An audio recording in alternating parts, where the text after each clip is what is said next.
Il est 12h30 sur RTI 2. Merci de rester fidèle au temps d'information. À présent, nous passons au titre.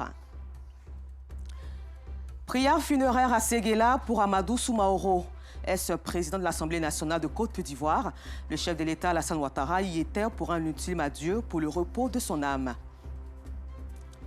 Et puis au Niger, tentative de coup d'État, 6 officiers supérieurs systématiquement radiés. Ultime adieu à mon jeune frère Amadou Soumaoro ce vendredi à Séguéla. Repose en paix, Tchomba. Merci pour ton importante contribution au développement de notre chère Côte d'Ivoire.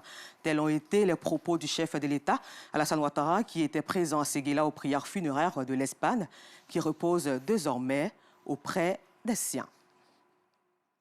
Le Centre de rééducation, de conseil et de formation spécialisé de Saint-Padro Pio a organisé ce vendredi 13 mai 2022 à Angré, au Centre des Frères mineurs Capucines, une fête de fin d'année à l'honneur des enfants en situation de handicap mental, parfois rejetés et stigmatisés dans certaines sociétés, comme le dit ici Joël Gosset. Les enfants en situation de handicap mental à l'honneur ce matin. Ils sont célébrés à l'occasion de la fête de fin d'année académique du Centre de rééducation, de conseil et de formation spécialisé Saint-Padre Pio à Angré dans la commune de Cocody. Pour le directeur de ce centre, cette célébration relève d'une haute importance. Nous avons organisé une manifestation à l'honneur des enfants en situation de handicap, les enfants autistes, les enfants trisomiques, les enfants IMC, les enfants qui ont des difficultés d'apprentissage scolaire. L'objectif, c'est de sensibiliser tout le monde. Alors, pour dire aux parents qui ont des enfants en situation de handicap de ne pas se décourager, car l'handicap n'est pas une fatalité et qu'il y a des centres comme le centre de rééducation Saint-Padre Pio qui est là pour les aider. Nous avons beaucoup de besoins, nous les parents qui avons ces enfants-là. Vraiment, ce n'est pas facile pour nous. Il y a des femmes qui sont abandonnées par leurs époux. Il y a des écoles qui refusent nos enfants. Disons, presque toutes les écoles refusent nos enfants. Il faut vraiment assez de moyens financiers pour pouvoir pousser cet enfant-là à devenir une personne dans cette société. L'initiative bénéficie du soutien de plusieurs institutions militant pour la prise en charge des enfants en situation de handicap mental. Je crois que c'est une bonne occasion de fêter les enfants avec situation de handicap. Ils ont des atouts, ils ont des capacités, ils peuvent jouer, ils peuvent parler, ils peuvent danser, ils peuvent aussi effectivement faire une vie normale comme les autres. Et pour cela qu'aujourd'hui, nous sommes ici pour les soutenir. La cérémonie a été marquée par une vente aux enchères de tableaux réalisés par les pensionnaires du centre. Élan d'amour et de solidarité, le groupe Albac Forever vole au secours des veuves de la commune d'Abobo, particulièrement du quartier Céleste. À cet effet donc, elles ont reçu des kits alimentaires, une initiative qui vise à soulager ces femmes qui vivent souvent dans la précarité et sans soutien. Les donateurs ont profité de l'occasion pour prier aussi pour la paix et la cohésion sociale en Côte d'Ivoire. Georgette Ido Fofana. La communauté musulmane d'Abobo Céleste prie pour le pays et les défunts. L'occasion toute trouvée par l'imam d'inviter les jeunes musulmans à être des exemples en évitant l'alcool et tout comportement qui va à l'encontre de l'islam. La prière que nous avons faite aujourd'hui, d'abord c'est pour remercier bon Dieu et mon frère Barayoua Alioune. Il nous a promis de venir prier vendredi derrière nous aujourd'hui pour qu'on puisse prier ensemble pour nos défunts, prier ensemble pour nos pays, bon pays, la Côte d'Ivoire. À la fin de la prière, le groupe Albac Forever a offert des kits alimentaires aux veuves. Vraiment, on a reçu des dons, on peut lui dire merci, tout ce qu'il veut, que Dieu lui donne. On lui dit merci pour toujours. J'ai trouvé judicieux de venir faire cette prière chez mon ami, chez l'imam, et ensuite solder par des remises de dons. Ma grande prière, c'est qu'il y ait la paix, c'est qu'il y ait l'union entre les fils de ce pays. Albac Forever œuvre en faveur des jeunes, des orphelins, des veuves et des personnes vulnérables. Au chapitre éducation, rendons-nous à présent à Boaké, dans la région de Gbeke, où plusieurs jeunes filles des lycées et collèges ont participé à une séance d'information et de sensibilisation sur le harcèlement, les violences sexuelles et leurs conséquences. L'ONG Cœur Vaillant et le bureau religieux de Boaké, initiateur de ce programme, a donné aux participantes des outils nécessaires pour déceler les formes d'harcèlement et les réactions qui en découlent. Soro Corona de RTI Boaké nous fait le compte-rendu.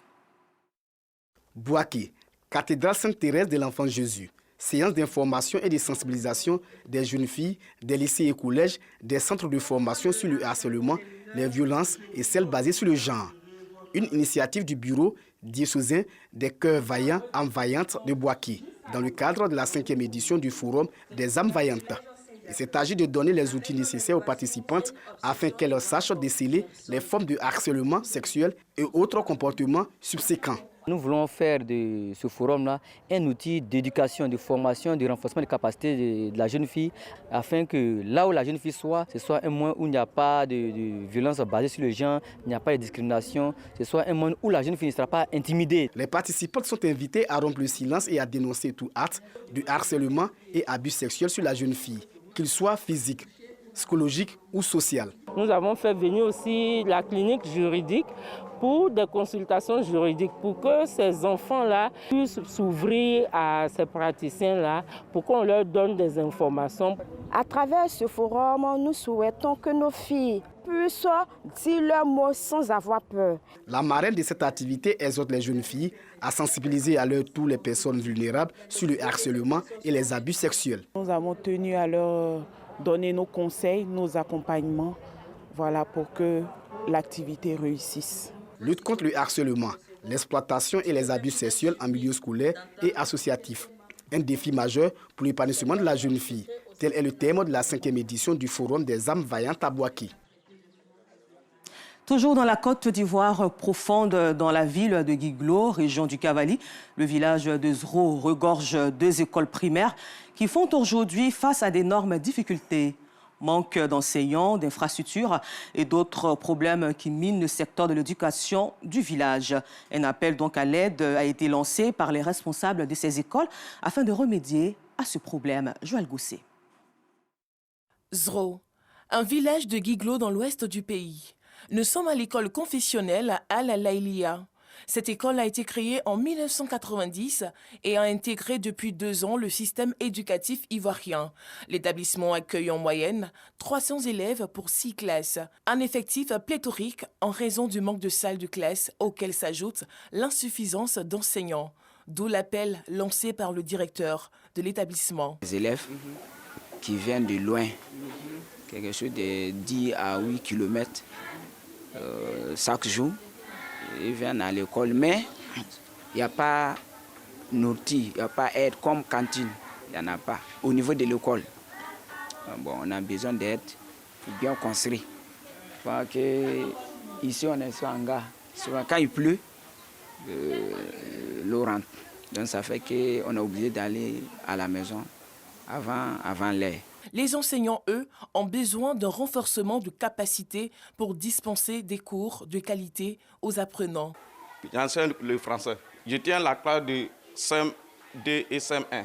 Depuis mon échec au bac, le fondateur m'a encouragé un jour sur la route. Donc, il m'a sollicité pour que je puisse venir soutenir l'école franco-arabe. Le village de Zro a aussi une école primaire laïque qui, comme l'école confessionnelle islamique, fait face à plusieurs difficultés. Du fait de l'insuffisance de salles de classe dans l'établissement, la cantine scolaire fait office aujourd'hui de salle de classe. Ici, certains enseignants ne disposent toujours pas de logement. On a beaucoup de problèmes. Bon, le matériel didactique, surtout les planches au niveau du CP, on en manque beaucoup. Et au niveau des logements aussi, en tout cas, on en manque. Nous sommes 15 enseignants pour 6 logements. C'est insuffisant. Et les salles de classe sont beaucoup dégradées. Le plancher, à chaque fois les enfants balayent à la poussière, en tout cas ça nous fatigue. Jusqu'à l'année prochaine, si on n'a pas Puis ouvrir une autre salle de classe encore, ça sera difficile pour nous. Élèves et enseignants de l'école primaire publique et l'école confessionnelle de Zro espèrent bénéficier de salles de classe et de cantines à la rentrée scolaire 2022-2023 pour un meilleur rendement. Au chapitre culture, la jeunesse consciente de Bondoukou a initié un concert géant pour les populations. Il faut souligner que c'est une initiative pour favoriser un climat de paix et de cohésion sociale dans la ville aux 1000 mosquées.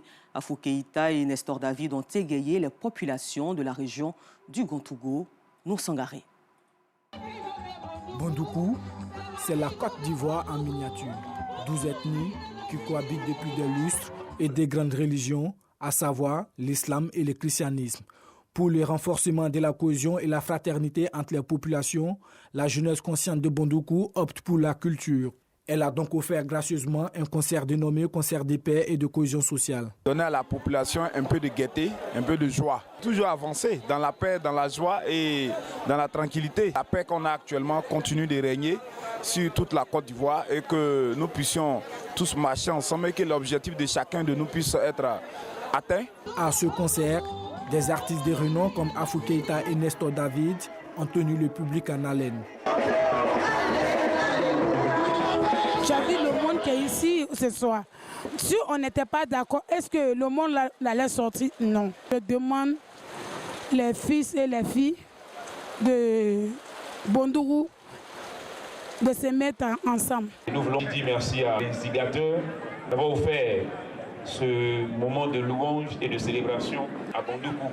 C'est la première fois que nous, Nestor David, Afou Keïta, pour les parents, les femmes de Bondoukou, nous remercions le président Anzoumana Ouattara, le président de la JCB. À travers ce spectacle musical, les initiateurs entendent célébrer le vivre ensemble qui symbolise la ville de Bondoukou, capitale du Gontougo. En sport, la commune de Cocody a désormais son tournoi de football dénommé la Ligue de Cocody, débuté le 6 mai dernier au stade du Forum de l'Université d'Abidjan. L'honorable Yasmine Aounia, députée de la commune de Cocody, a donné le coup d'envoi de la première édition du dit tournoi. Oda Legbe du service des sports nous fait le compte-rendu.